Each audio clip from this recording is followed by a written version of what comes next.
because it's got to be you got to be determined to do what God has placed in you to do. We're going to read from verse number 14, okay, guys?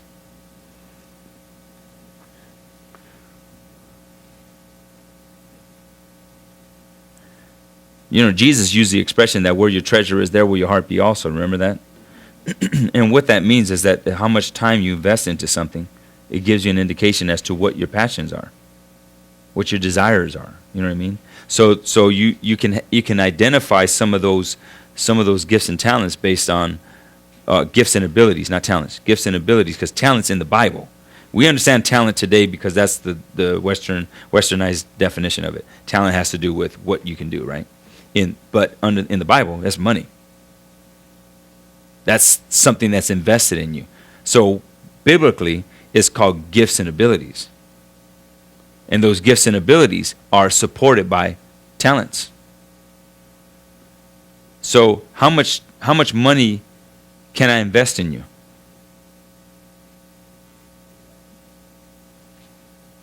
And so all things being equal, it's not a matter of ability, your abilities, it's a matter of your responsibility. And if you've been irresponsible with your abilities, then how much are people going to invest in you? So that has to do with stewardship. And that has to do with purposeful thought on what you're doing with your God-given abilities. You with me on this? Okay, so now this is an analogy that Jesus uses to describe that. He says, "For the kingdom of heaven is as a man traveling into a far country, who called his own servants and delivered unto them his goods." He delivered unto him what? His goods. And unto one he gave 5 talents. So talents has to do with money. Okay? To another 2, and to another 1. So question that I think, just me, why didn't he just give them 5 each? It'd be a lot easier to maintain. I give you 5, 5, 5, right? I have to remember now I gave you 5 and gave you 2 and you 1. Now, which one of you did I give the 5 and 2 and the 1? Okay, anyways.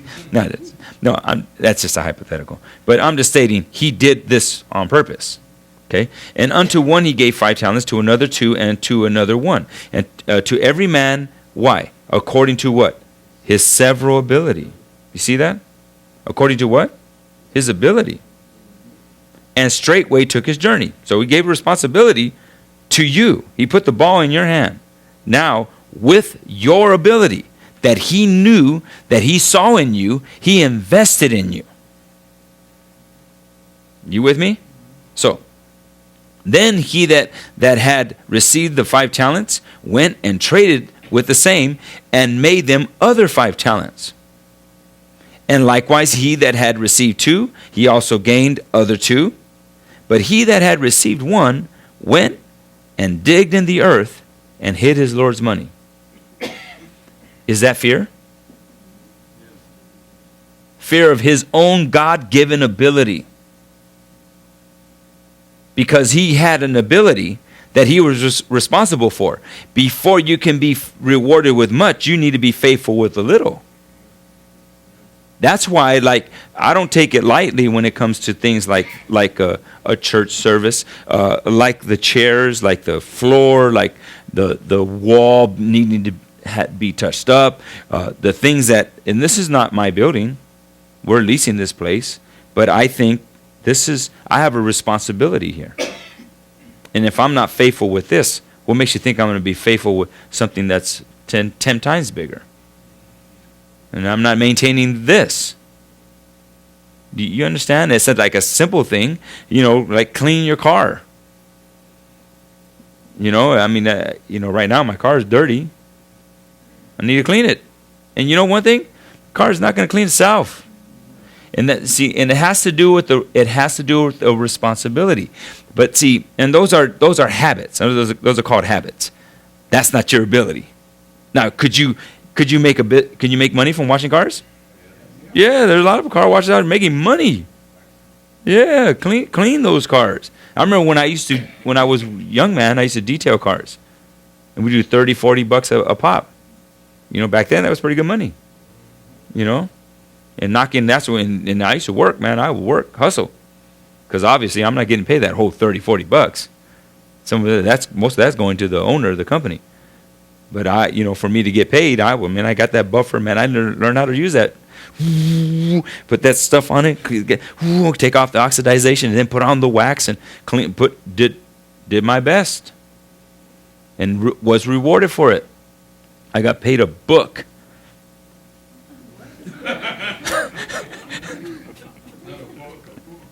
I didn't get any money. He gave me a book. He says, I can't pay you, but I'm going to give you this book. I still got the book, too. It's a music book. The Imperials. Knowledge is power. Anyways, okay, let's read on. Yeah, I mean, how long did that work for him? Not too long. All right, so now he went and hid it, dug in the earth and hid his talent. After a long time, the Lord of those servants cometh and reckoneth with them. And so he that had received 5 talents came and brought other 5 talents, saying, Lord, thou deliverest unto me 5 talents. Behold, I have gained beside them 5 talents more. His Lord said unto him, well done, thou good. So is God about prosperity or what? Yeah. Thou good and faithful servant, thou hast been faithful over a few things. I will make thee ruler over many things. Enter thou into the joy of the Lord. So that's why you can't hate on rich people. You can't hate on rich people. They got rich for some reason.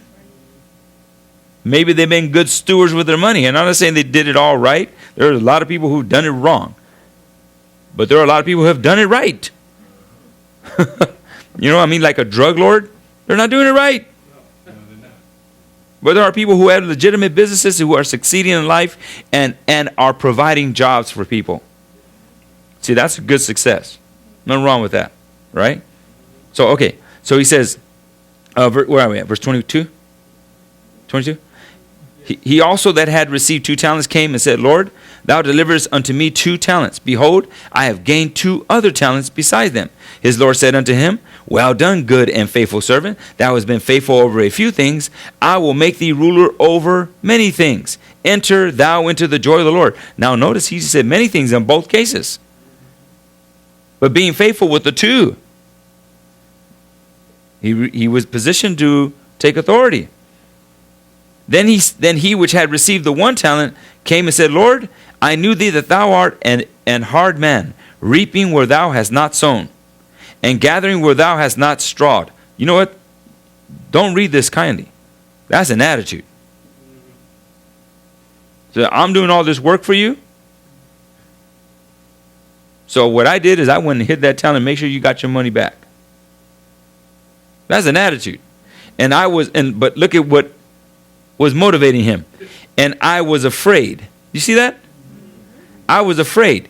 He was afraid to use the talent, the ability that God gave him to produce the talent in his life.